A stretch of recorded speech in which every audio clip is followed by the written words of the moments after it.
Hendaklah kita jangan seperti orang Saduki. Mereka beriman kepada Tuhan, tetapi mereka hanya percaya dengan kemampuannya sendiri, tidak beriman kepada Kristus, dan sungguh tidak pernah akan percaya akan kebangkitan.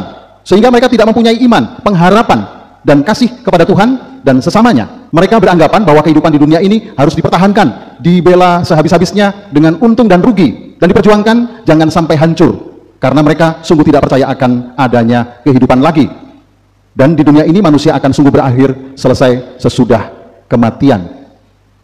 Saudara-saudariku yang dikasihi Tuhan, kebangkitan Kristus adalah bukan suatu legenda, bukan cerita kosong, bukan suatu janji yang utopis. Justru disinilah Yesus sudah membuktikannya. Dia juga berkali-kali mengatakan sebelumnya bahwa ia akan mengalami penderitaan hingga kematian, tetapi pada hari ketiga ia akan dibangkitkan. Allah nyata-nyata berpihak pada putranya, dan sungguh nyata akan kebangkitan putranya itu. Kesetiaan dan ketaatan kita kepada iman akan Kristus akan menghasilkan rahmat yang istimewa, yaitu kebangkitan badan dan kehidupan kekal di surga. Inilah yang akan menyemangati kita semua untuk terus-menerus berharap, percaya, sehingga memampukan kita untuk dibangkitkan olehnya, dan karena kuasanya, perjumpaan dan iman kita akan Yesus semakin menyempurnakan kita yang siap diutus, mewartakan kabar gembira dan kebangkitan, serta membawa banyak orang selamat karena mengenal dan mengimani Kristus. Dalam nama Bapa dan Putra dan Roh Kudus.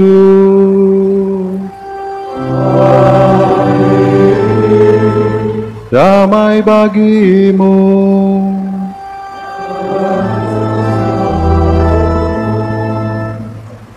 Bapak Usu, para Romo, Suster, Bruder, Bapak Ibu, Saudara-saudari yang terkasih dalam Tuhan, selamat sore berkah dalam. Kita berhimpun dalam perayaan Ekaristi pada sore hari ini untuk bersyukur kepada Tuhan. Terlebih juga pada perayaan Ekaristi ini akan dilangsungkan pelantikan pengukuhan pastor paroki yang baru, serta berita acara serah terima jabatan pastor paroki. Oleh karena itu, mari kita mohon berkat dan rahmat Tuhan, agar paroki ini makin tumbuh dan berkembang sesuai dengan kehendak Tuhan. Saudara-saudari yang terkasih, mari kita merayakan Ekaristi ini yang akan dipimpin oleh Bapak Usut. Saudara-saudari, marilah mengakui dosa-dosa kita, supaya kita layak merayakan misteri suci ini. Para pastor, suster, bruder, frater, bapak dan ibu, saudara-saudariku semuanya yang dikasihi Tuhan, selamat sore berkah dalam. Baik, saya hanya membacakan khotbah saya. Kehidupan yang kita rasakan dan nikmati di dunia ini diberikan Tuhan Allah kepada kita secara cuma-cuma. Ini sebagai rahmat terbesar, sebab manusia yang diberikan kesempatan hidup oleh Allah memiliki harapan dan keyakinan melalui iman dalam Kristus Yesus. Yaitunya ada kepastian kebangkitan, kehidupan kekal sesudah mati, dan surga yang menjadi arah tujuan hidup manusia. Kita semua orang beriman seharusnya merenungkan kehidupan di dunia ini sifatnya sementara, tetapi ada kehidupan yang lain, yang abadi. Semua ini mungkin karena kasih Allah kepada manusia ciptaannya melalui penyelamatan dan teladan sempurna putranya yang terkasih. Namun sangat disayangkan, banyak orang-orang yang beriman dan juga yang tidak beriman, tetapi merasakan hidup, diberi hidup, tetapi tidak mau menerima kehidupan itu tanpa makna.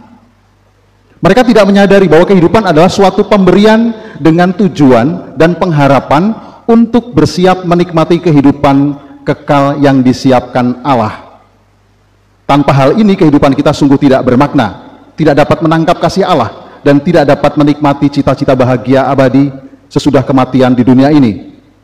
Manusia tanpa pengharapan berarti manusia yang putus asa, tidak mengenal Allah, dan manusia yang mati selamanya.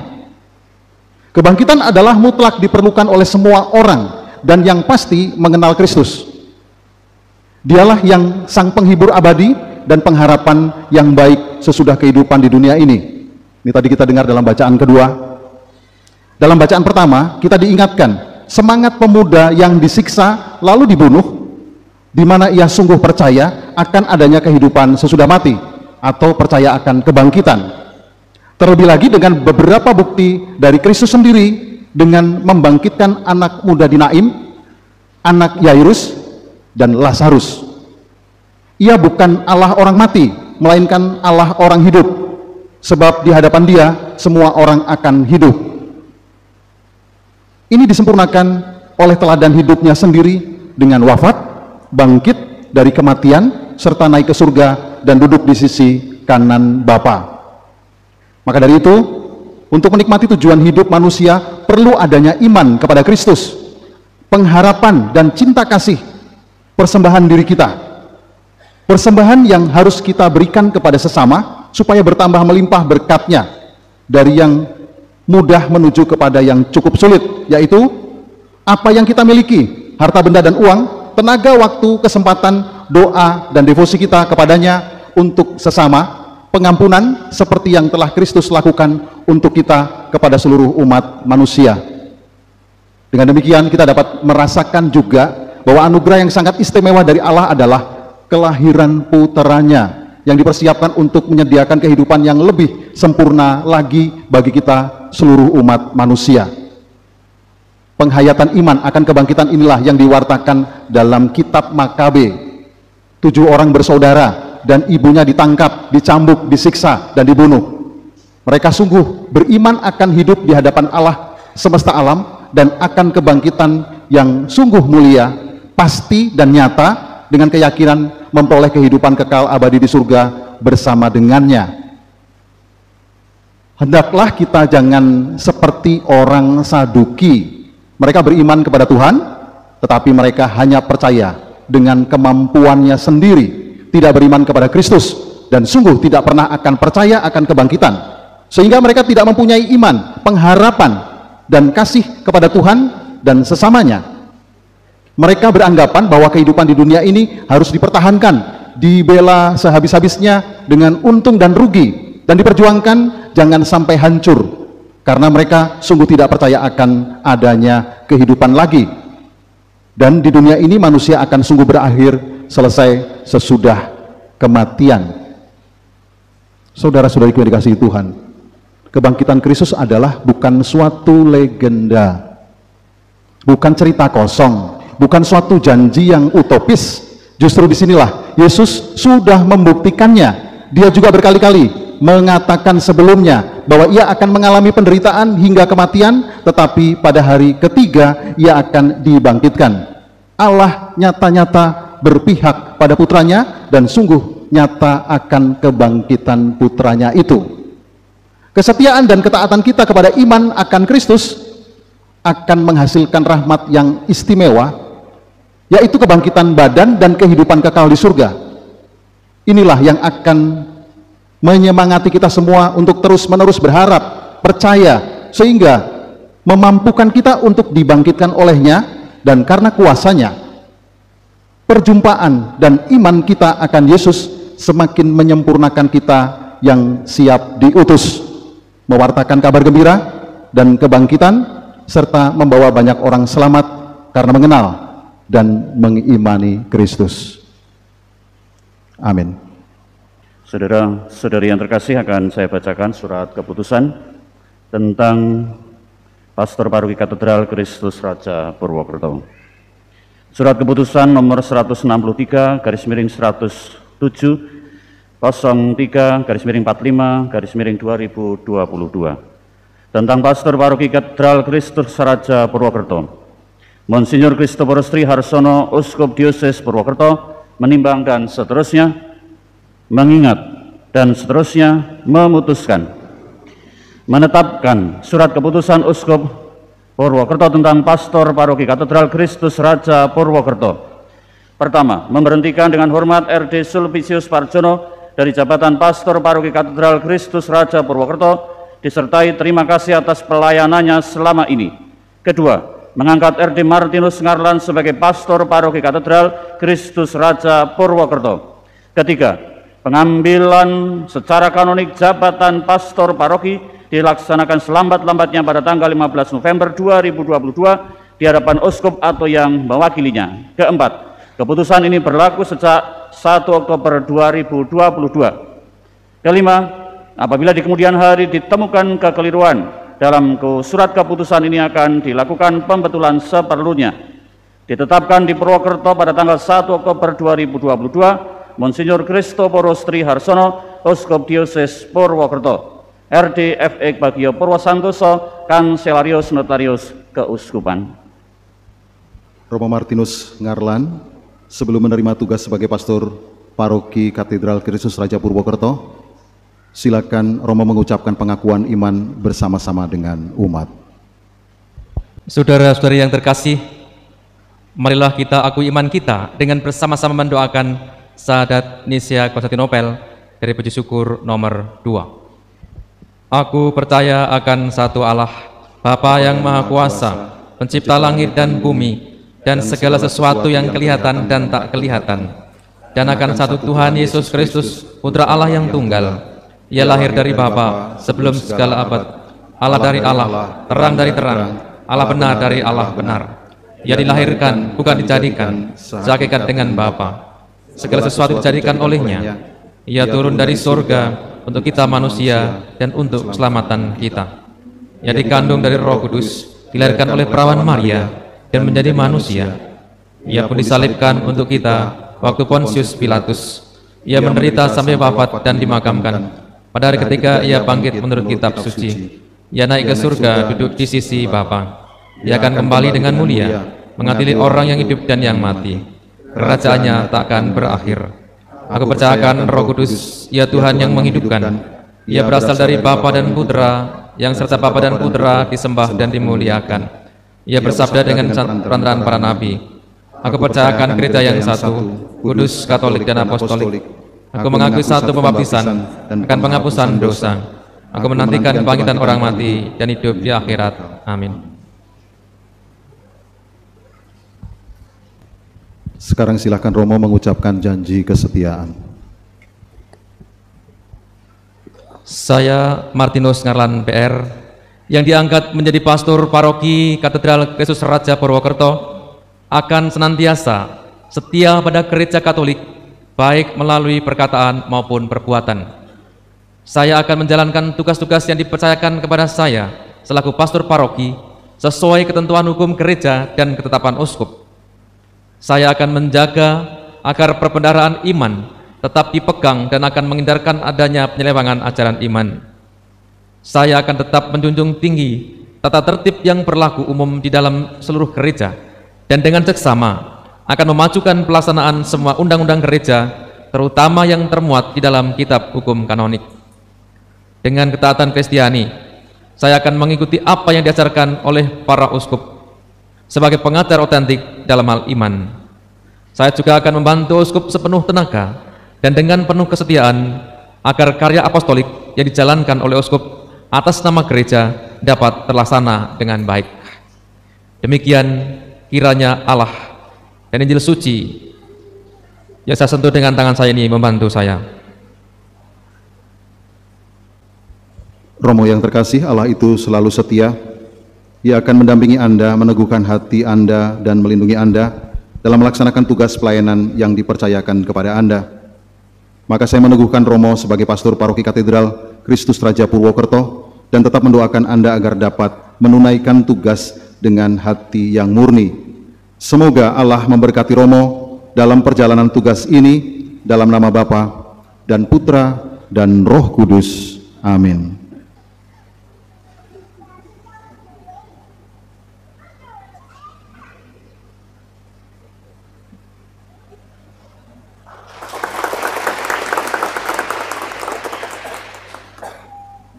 Agunglah misteri iman kita.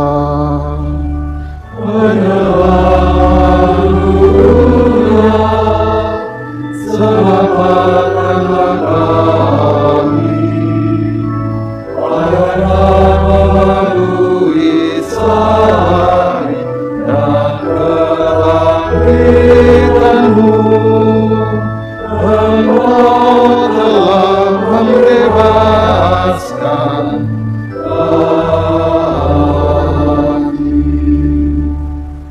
Bapak Uskup, para Romo, dan Bapak Ibu sekalian yang terkasih, selamat sore, berkah dalam. Pada kesempatan ini kita akan bersama-sama menyaksikan prosesi serah terima jabatan Pastor Paroki Katedral Kristus Raja Purwokerto dari Romo Sulpicius Parjono kepada Romo Martinus Ngarlan. Romo Parjono telah berkarya selama lebih kurang 4 tahun 8 bulan di Paroki Katedral ini. Selama pengembalaan Romo Parjono telah banyak membawa perubahan dinamika di Paroki Katedral kita tercinta ini. Untuk itu kami mengucapkan banyak terima kasih atas pengembalaan Romo Parjono selama ini. Selanjutnya kita akan mendengarkan terlebih dahulu laporan pertanggungjawaban selama Romo Parjono berkarya di Paroki Katedral ini, dan setelah itu laporan akan diserahkan kepada Bapak Uskup. Kepada Romo Parjono dipersilahkan.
Sesudah diadakan penandatangan berita acara pengukuhan pelantikan pastor paroki, dilanjutkan dengan bagian saya ingin membuat di hadapan Bapak Ibu Gereja Katolik Katedral Kristus Raja ini laporan pertanggungjawaban dengan judul Bagimu Kristus Raja, dengan subjudul kecil Berilah pertanggungjawaban atas urusanmu, yang diambil dari Injil Lukas bab 16 ayat 2. Dan subjudul yang kedua adalah barang siapa setia dalam perkara-perkara kecil, ia setia juga dalam perkara-perkara besar, yang diambil dari Injil Lukas bab 16 ayat 10a.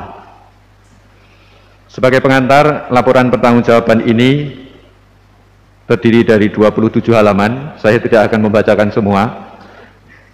Terdiri dari pengantar, isi dan penutup. Pengantar 3 halaman, isi 12 halaman dari bagian karya pelayanan Dewan Pastoral Paroki, dan 7 halaman di bagian pertanggungjawaban Dewan Keuangan Paroki, serta penutup berupa refleksi 2 halaman dengan lampiran 9 halaman. Maka tidak akan saya bacakan semua. Baik, yang pertama saya ingin memberikan catatan bahwa laporan pertanggungjawaban ini lebih pada catatan-catatan singkat akan karya pelayanan pastoral di paroki ini, baik dalam tata kegembalaan pelayanan maupun juga tata gembalaan Dewan Keuangan Harta Benda Paroki. Di bidang Dewan Pastoral Paroki terdiri dari pelayanan di bidang liturgi, bidang pewartaan, persekutuan, dan pelayanan. Secara khusus kalau kita melihat data sejak tahun 2018 sampai dengan 2022 bulan September yang lalu, katekumen di paroki ini ada 147, artinya calon baptis. Sedangkan yang menerima baptisan selama itu 356. Dari sekian ini paling tidak 147 dewasa, yang lain adalah anak-anak. Yang menerima komuni pertama 365, yang menerima krisma 596. Maka terlihat di sini adalah juga sebagian besar yang menerima krisma di paroki ini dari paroki tetangga. Sedangkan yang menerima perkawinan itu ada 157 selama 4 tahun 8 bulan. Yang dari 157 itu yang beda agama ada 24, yang beda gereja 28, masih banyak yang Katolik. Yang menerima perminyakan ada 157. Dan kematian berapa Bapak Ibu Saudara-saudari? 300. Selama 4 tahun 8 bulan ada 300. Yang paling banyak di data ini ada pada tahun 2021 dan 2021 pada masa COVID. Saya singgung juga di bagian pelayanan ini, terlebih pada kita telah mengadakan vaksinasi untuk 12.000 peserta, dosis 1 dan dosis 2, dan juga pelayanan dari kehidupan kekal yang termasuk banyak dari paroki ini karena COVID-19 ini. Berkaitan dengan tata keuangan, meliputi salah satunya adalah tata kelola keuangan yang tersistem dengan baik, tinggal mengikuti sistem yang ada. Bisa saya laporkan beberapa hal.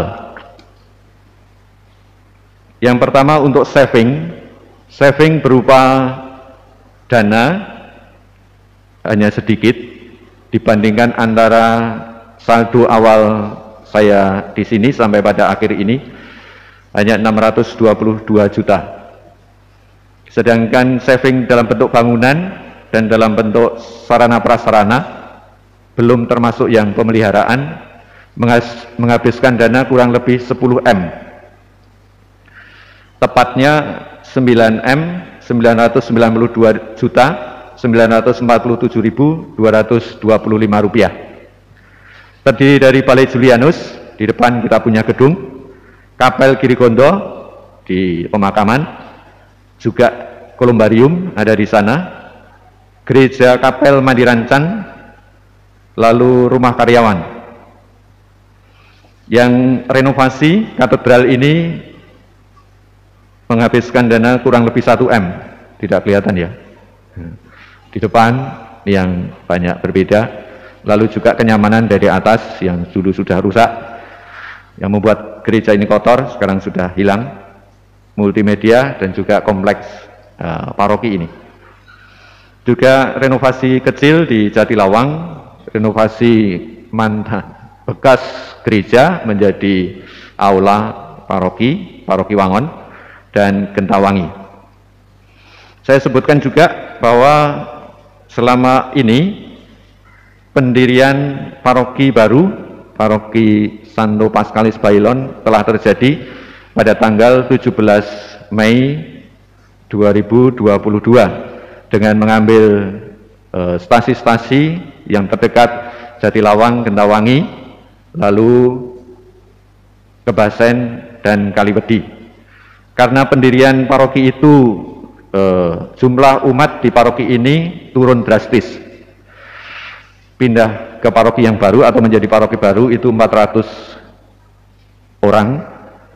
Dan dulu dari 2018 6.101, sekarang ini 5.729 jiwa jumlah untuk umat kita. Selain itu juga ada aset dan tanah maupun bangunan yang ada, dan sebagian besar hampir separuhnya itu ke aset paroki yang baru. Demikian soal data yang ada yang bisa saya laporkan. Untuk detailnya Bapak Uskup dan saudara-saudari bisa membaca dari laporan saya. Terakhir saya ingin memberikan refleksinya. Pada kesempatan ini marilah kita bersyukur atas karya penyelamatan Allah yang kita alami selama ini. Keselamatan itu nyata konkret kita alami dalam doa liturgi, dalam pewartaan, dalam persekutuan, dan dalam pelayanan kasih. Tidak ada kasih yang lebih besar daripada kasih seorang yang memberikan nyawanya untuk sahabat-sahabatnya. Setiap pribadi di paroki ini telah memberikan dan menghayati kasih itu dalam tarafnya masing-masing. Setiap pribadi menjadi berharga di paroki ini. Setiap pribadi mempunyai kontribusi pelayanan di paroki ini dalam semua jenjang dan lembaga pelayanan yang ada. Untuk itu saya mengucapkan terima kasih untuk kita semua. Dalam menjalankan pelayanan di paroki ini saya tidak sendirian. Maka saya mempercayakan membagi secara merata kepada setiap imam yang ditugaskan di sini. Dengan demikian setiap imam bisa lebih fokus mendampingi dan mengurus beberapa pelayanan yang dipercayakan kepadanya. dalam kesempatan makan bersama dan dalam rapat dibicarakan dinamika pelayanan yang terjadi sehingga bisa saling bekerja sama. Saya menyadari bahwa paroki ini mempunyai begitu banyak karya pelayanan baik teritorial, kategorial maupun fungsional. Saya juga menyadari bahwa di beberapa bagian pelayanan saya belum begitu maksimal, sementara di bagian tertentu begitu intens. Yang satu perlu didampingi full, di bagian lain bisa diandaikan dan menjalankan perutusan secara mandiri. Di akhir pelayanan ini saya sadar bahwa saya hanya mengerjakan perkara-perkara kecil di hadapan Allah yang mengerjakan semua dan bagi semua. Kiranya sabda Tuhan Yesus meneguhkan saya, barang siapa setia dalam perkara-perkara kecil, ia setia juga dalam perkara-perkara besar. Sejak awal saya menyadari bahwa pelayanan di stasi-stasi maupun masih memerlukan perhatian khusus. Maka pada tahun kedua saya menugaskan Romo Octavianus Heri Setiawan untuk lebih banyak fokus melayani stasi Wangon yang direncanakan jika memungkinkan menjadi paroki mandiri bersama 5 stasi yang lain. Tentu bukan suatu jumlah umat, tetapi lebih demi pelayanan yang lebih baik dan terperhatikan. Nyatanya setelah ditunggui dan didampingi secara intens, stasi Wangon menjadi semakin tumbuh, berkembang dan berbuah. Akhirnya 17 Mei 2022 ditetapkan sebagai paroki mandiri bersama stasi Jatilawang, Gentawangi, Kebasen dan Tambak Negara serta Kaliwedi. Berilah pertanggungjawaban atas urusanmu. Salah satu urusan yang harus ditangani adalah masalah harta benda dan keuangan. Tujuan adanya harta benda adalah untuk biaya pelayanan penyelenggaraan ibadat ilahi, pekabaran Injil dalam pewartaan dan persekutuan, serta demi pelayanan sosial bagi orang miskin dan terlantar. Demi itu, maka keuangan dikelola dan diatur, dibedakan dalam kas umum dan kas khusus. Ada 25 pos kas khusus untuk pelayanan rupa-rupa hal atau rupa-rupa pihak. Laporan terperinci ada di masing-masing laporan keuangan periodik, bulanan, ataupun tahunan. Paroki Katedral adalah paroki yang pertama kali membentuk Dewan Keuangan Paroki sebelum ada pedoman dari keuskupan. Saya mendasarkan apa yang kami punyai dan apa yang harus kami urus. Lembaga ini dibentuk berdasarkan ide dan gagasan serta kerinduan Bapak Uskup Purwokerto akan adanya Dewan Keuangan di keuskupan. Selanjutnya keuskupan akan menerbitkan pedoman yang dibutuhkan. Di akhir, saya memberikan beberapa catatan rekomendasi untuk ditindaklanjuti yang meliputi beberapa hal kecil saja, paraminta, penyelesaian kasus perkawinan, proses pernikahan, TBR dan toko paroki, pengurusan sertifikat tanah, dan juga kemungkinan adanya tempat untuk doa dan beribadat di Bumiayu, dana PI yang lama, dan juga pendampingan lektor dan pemazmur. Demikian catatan pastoral saya. Terima kasih untuk semua pihak yang telah bekerja sama melayani umat paroki ini. Mohon maaf atas segala kekurangan dan kesalahan saya. Semoga ke depan paroki ini makin maju menjadi paroki bersama dengan pastor paroki yang baru. Tuhan memberkati kita.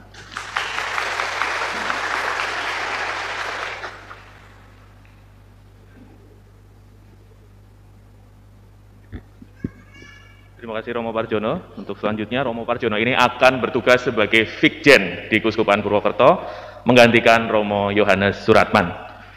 Berikutnya Pastor Paroki Katedral akan dijabat oleh Romo Martinus Ngarlan yang sebelum hadir di tengah kita selama 5 tahun 10 bulan telah berkarya di Paroki Pekalongan.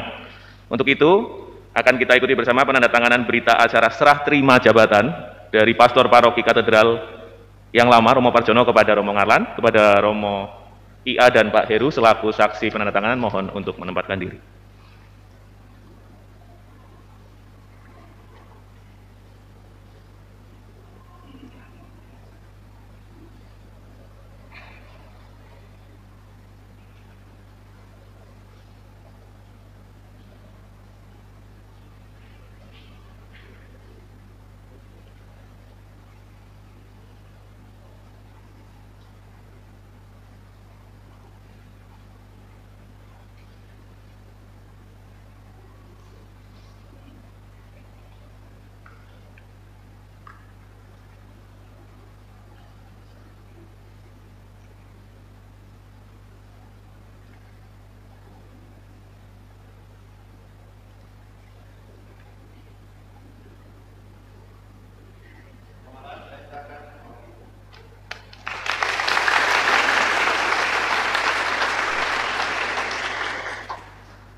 Terima kasih kepada para Romo.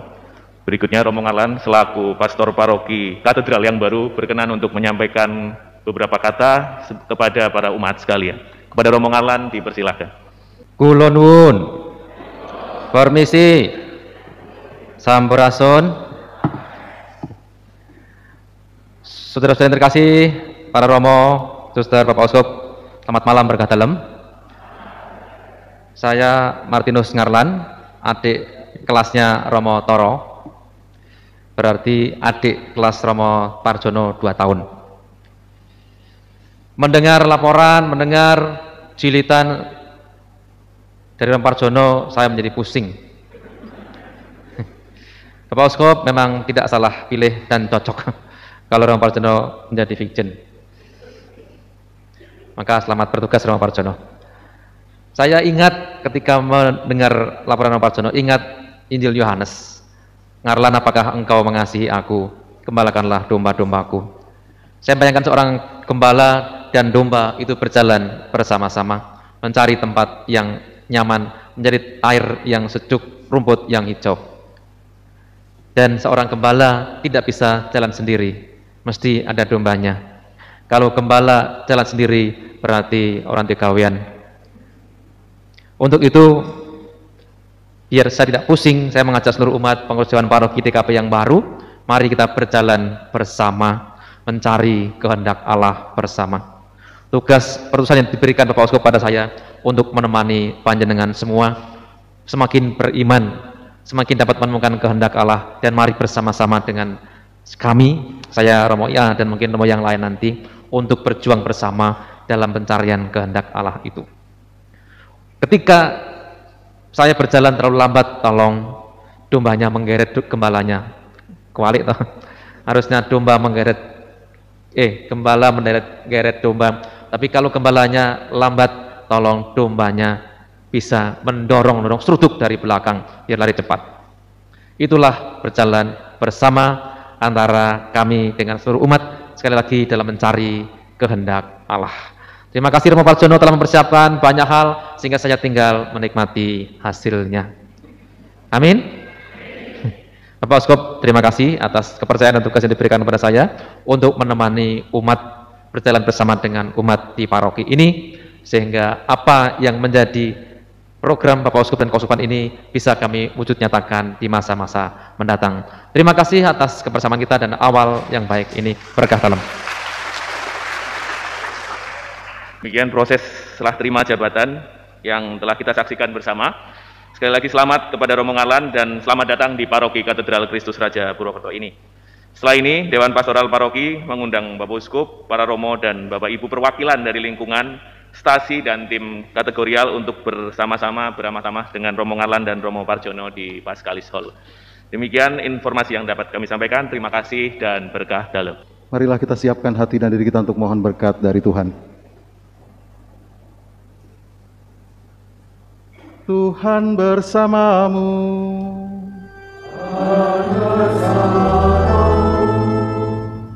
Semoga nama Tuhan dimuliakan dari sekarang ini sampai selamanya. Pertolongan kita dalam nama Tuhan yang menjadikan langit dan bumi. Semoga Allah yang Maha Kuasa memberkati saudara sekalian, Bapa dan Putera dan Roh Kudus.